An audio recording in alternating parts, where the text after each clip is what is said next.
On a freezing New Year's Eve, snow fell silently on the empty streets.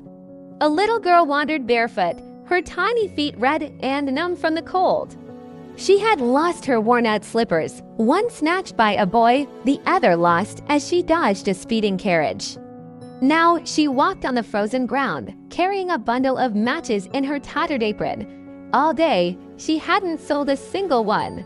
Not a single person had given her even a penny. Shivering with cold and hunger, she crept along, a picture of sorrow. Snowflakes settled on her long, golden hair that curled beautifully around her shoulders, but she couldn't think about how pretty she looked. Lights shone from every window, and the delicious smell of roast goose filled the air. It was New Year's Eve, after all, and that was all she could think about. She found a small corner between two houses, one sticking out a bit farther than the other. She huddled down, pulling her little feet up under her, but she only grew colder. She didn't dare go home. She hadn't sold any matches, and her father would surely be angry. Besides, her home was almost as cold as the street. They lived in an attic with a roof full of holes, and the wind whistled through, even though they had stuffed the biggest cracks with straw and rags. Her little hands were almost frozen. Oh, a match might do some good. If she could just take one from the bundle, strike it against the wall, and warm her fingers. She pulled one out, scratch. How it sputtered and burned. It was a warm, bright flame, like a tiny candle, as she held her hands over it. What a wonderful light it was! It seemed to the little girl that she was sitting in front of a great iron stove with polished brass knobs and feet. The fire burned so beautifully and gave off such a lovely warmth. She stretched out her feet to warm them too, but just then, the flame went out. The stove vanished, and she was left sitting with the burnt end of a match in her hand. She struck another. It burned brightly, and where the light fell on the wall, the brick became transparent like a veil. She could see right into the room. A table was set with a snow-white cloth, fine porcelain, and a steaming roast goose stuffed with apples and dried plums.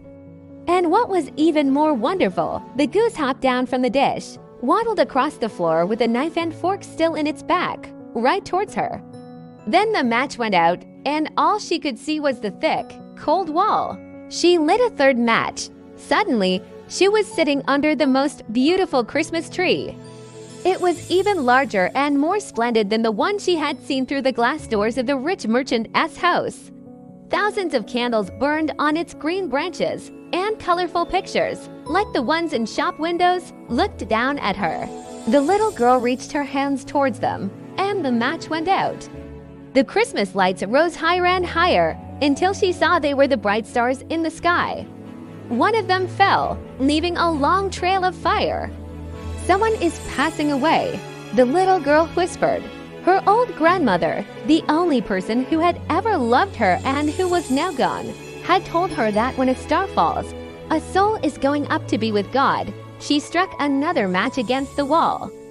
A bright light shone all around her, and in the glow stood her old grandmother, looking so clear, so bright, so gentle and loving. "Grandmother," cried the little one, "oh, take me with you. I know you'll disappear when the match goes out, just like the warm stove, the lovely roast goose, and the big, beautiful Christmas tree." She quickly struck the whole bundle of matches, for she wanted to keep her grandmother with her. The matches flared up with such a brilliant light that it was brighter than noonday. Her grandmother had never seemed so tall or so beautiful. She took the little girl into her arms, and they flew upwards in brightness and joy, high, high above the earth, to a place where there was no cold, no hunger, no pain. They were with God, but in the cold dawn, in the corner between the two houses, sat the little girl with rosy cheeks and a smile on her lips. She was frozen to death on the last evening of the old year.